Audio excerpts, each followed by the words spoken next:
본업, 11월에는 주크 이렇게 준비를 몰빵해서 했다고 말씀드렸잖아요. 근데 제가 운이 진짜 좋았던 게 10월, 11월에 각각 10일씩 장기 휴가가 있었어요. 이 10일 장기 휴가 동안 에세이 쓰는데 몰두할 수 있었습니다. 하루 종일 뭔가 하고 있는데 결과물을 보면 대단한 게 없고 크게 진전도 없고 그러니까 스트레스를 받더라고요. 그리고 존스 홉킨스 에세이 질문을 보면은 700단어 이내로 작성을 해야 돼요. 근데 짧다고 좋아할 게 아니라 그 안에 질문에서 물어보는 내용을 모두 다 담아야 되는데 그 질문이 뭐였는지 아세요?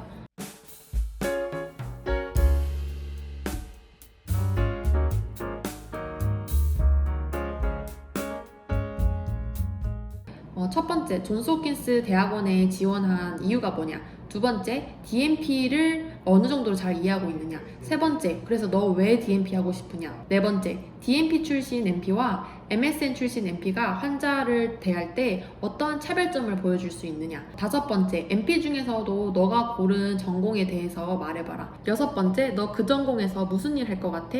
일곱 번째, 왜 그 전공을 선택을 했니? 여덟 번째, 그래서 그 전공 해서 졸업해서 무슨 일 할래? 너무 많지 않나요? 이 8가지에 대한 질문을 A4용지 2장에 함축적으로 잘 녹여내야 되는 거예요. 그래서 저는 이때 진짜 수많은 논문, 저널 참조하고 제 생각 정리하고 다듬어서 글을 썼던 것 같아요. 그래서 데드라인쯤 됐을 때는 더 이상 고칠 수가 없다 이렇게 너덜너덜한 상태로 제출했던 기억이 납니다. 그래서 제가 서론에서는 이런 식으로 진행을 했어요. 헬스케어 인력 중에 가장 큰 부분을 차지하는 간호사로서 베드사이드 너싱은 나에게 클리니컬 인사이트를 키울 수 있는 기회를 정말 많이 제공해 주었다. 하지만 나는 인터디스플리너리 팀 멤버로서 이펙티브한 케어를 제공하기 위해서는 대학원 수준의 공부가 필요하다고 생각했다. 그리고 나에게는 A, B, C라는 능력이 있는데 이거를 스트롱한 너싱 리더십으로 통합해서 키워내려면 나는 홉킨스의 프로그램이 딱이라고 생각을 했다.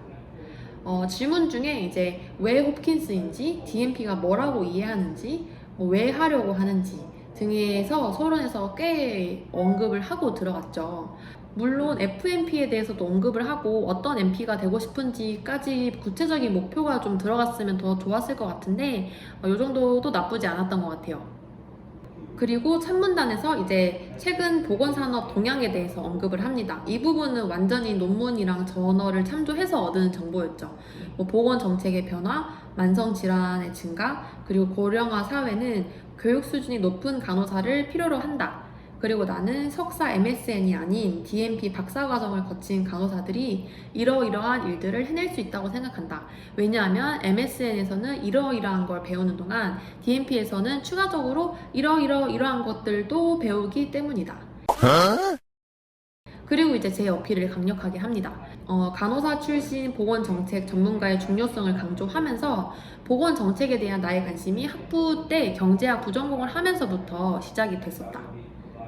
그리고 그 당시 경제학과 출신의 교수님들이 보건산업의 아주 까다롭고 특별한 특성들을 잘 이해하지 못하고 현실적이지 않은 연구를 할 때마다 나는 임상 경험이 있는 간호사들이 보건정책 전문가로서 통찰력을 발휘해야 된다고 생각해왔다. 그래서 나의 궁극적인 목표는 보건정책 전문가이며 존스 홉킨스에서 유명한 스쿨 오브 퍼블릭 헬스와의 대내외적인 파트너십을 통해서 인테그레이팅 아카데믹 디스플린을 지속해 나갈 거다 라고 말을 하면서 옛날부터 저는 그래 왔다는 걸 또 강조를 했습니다.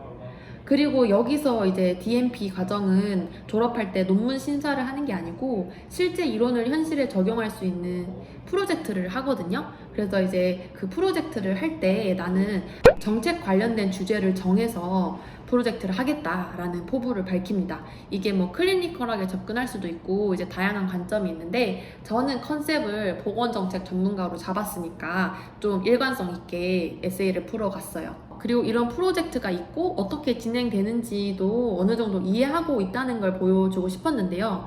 그러니까 얘네들이 이제 MSN, DMP가 지금 공존하다 보니까 너 DMP가 뭐 어떻게 다른지는 알고 지원을 하니? 이런 걸 좀 중요하게 알아보려고 하는 것 같더라고요. 그래서 저도 이제 컨셉을 폴리시 쪽으로 잡으면서 나는 정말 DMP를 해야 되는 애야 라고 어필을 했던 것 같습니다.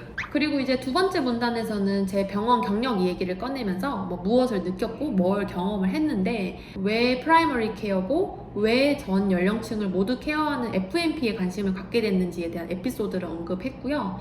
뭐 훌륭한 FNP가 되기 위해서 나는 이러이러한 장점을 활용할 수 있다 라고 장점 3가지를 또 어필을 했습니다. 그리고 학부생 때 외국인들을 대상으로 했던 봉사동아리 그리고 리더 경험했던 것도 언급을 하면서 미국에 있는 다양한 인종들에 대한 이해도가 높다라고도 어필을 하고 MP로서의 5년 뒤, 뭐 10년 뒤 계획에 대해서도 언급을 했어요. 이제 제가 프로바이더로서 중요하게 생각하는 가치, MP로서 포커싱하고 싶은 의료 분야에 대해서도 언급을 했고요.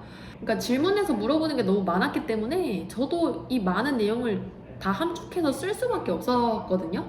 근데 전반적으로는 지금 다시 읽어봐도 저 스스로는 조금 마음에 드는 에세이입니다. 왜냐면은 제 수준에서 최대로 만들 수 있는 에세이 퀄리티였던 것 같아요.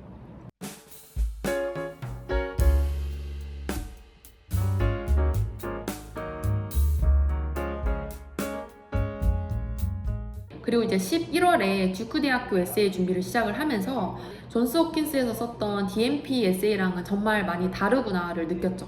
오히려 저는 DMP 에세이는 쓰기 쉬운 경우였던 것 같아요. 왜냐하면은 학부 때 경제학 부전공을 했던 경험, 보건 정책에 대한 관심 이런 것들을 부각시키면서 왜 내가 DMP를 꼭 해야 되는지를 잘 어필할 수 있었는데 MS에는 좀 더 제너럴한 에세이 컨텐츠를 요구했거든요. 그래서 듀크대는 이제 에세이를 3개를 썼었는데 첫 번째 질문은 똑같이 무난한 거였어요. 왜 FNP 전공을 선택했느냐? 너의 개인적 또는 직장 내 경험에서 이 FNP를 잘 할 수 있도록 도와주었던 것들이 뭐가 있느냐? 그래서 이거는 존스 홉킨스에서 썼던 에세이랑 거의 비슷하게 이어나갔고요. 두 번째는 이제 리더십 경험, 그리고 그게 앞으로 너가 MP 하는 데 있어서 어떤 영향을 미칠 것 같으냐, 그리고 너가 앞으로 더 개발하고 싶은 리더십 역량은 어떤 게 있느냐. 그래서 이것도 학부 때 했던 그 외국인 봉사 동아리 그 리더 경험했던 이야기로 썼던 것 같습니다.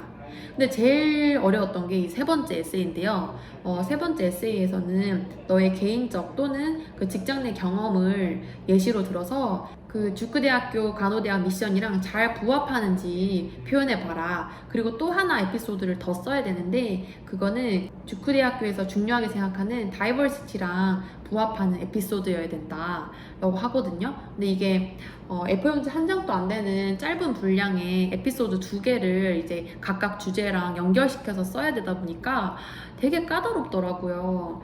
그리고 이게 또 어려웠던 이유가 차라리 제 개인적인 경험을 쓰면 뭐 그 주관적인 경험이니까 누가 함부로 판단할 수 없겠지만 이제 간호 경험을 쓰려고 하니까 이게 완전 클리니컬하게 가야 될지 아니면 뭐 환자에게 이모셔널 서포트 제공한 경험이어야 할지 리서치 경험인지 직장 내 갈등 경험인지 이런 방향 자체를 잡기가 힘들더라고요. 그리고 클리니컬하게 가버리면은 이제 간호 업무가 부서마다 다르기 때문에 나에게는 특별했던 경험이 누군가에게는 좀 시시하게 들릴 수도 있잖아요. 막 그런 걱정을 하면서 어느 정도 적당하게 에피소드를 꺼내야 될지가 좀 고민이 됐었어요. 그래서 저는 결과적으로는 제 부서에서 그나마 특이했던 그 통증 클리닉에서 만난 CRPS 환자에 대해서 썼거든요. 그분들이 이제 엄청난 고통을 느끼는 환자들인데 제가 그분들에게 적극적인 간호 중재를 제공하기 위해서 뭐 리서치를 했었고 실제로 적용을 했을 때 그분들의 삶의 질을 상승시킬 수 있었다. 뭐 이런 식으로 진행을 했고 이걸 통해서 듀크 대학교는 그 세부 전공을 정해요. 그 세부 전공 중에 펄라이티브 케어가 있는데 그거를 전공하고 싶다라는 이야기까지 연결을 해나갔거든요. 듀크대는 이제 FNP 전공을 한다고 해도 세부 전공 중에 심혈관계, 내분비, 암, 뭐 정형외과 등등 이렇게 세부 전공을 따로 정해서 더 깊숙하게 공부를 하는 것 같습니다.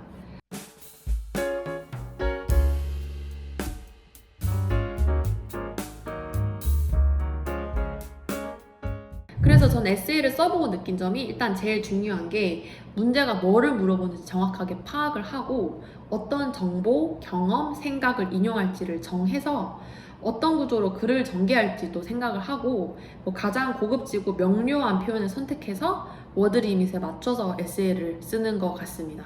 그래서 저는 첨삭은 3명한테 받았는데요. 일단 첫 번째로는 남편이 이제 영어 문법이나 고급스러운 표현 이런 쪽으로 굉장히 강했기 때문에 많이 도움을 줬었고, 두 번째로는 그때 유학원 같이 갔던 친구가 이제 간호사의 입장으로서 강조해야 될 부분, 그리고 효과적인 에피소드 선정에 있어서 도움을 줬고, 원장님은 전반적인 글의 흐름이나 구조, 그리고 전체적인 컨텐츠의 방향성이 알맞은지를 많이 봐주셨던 것 같아요.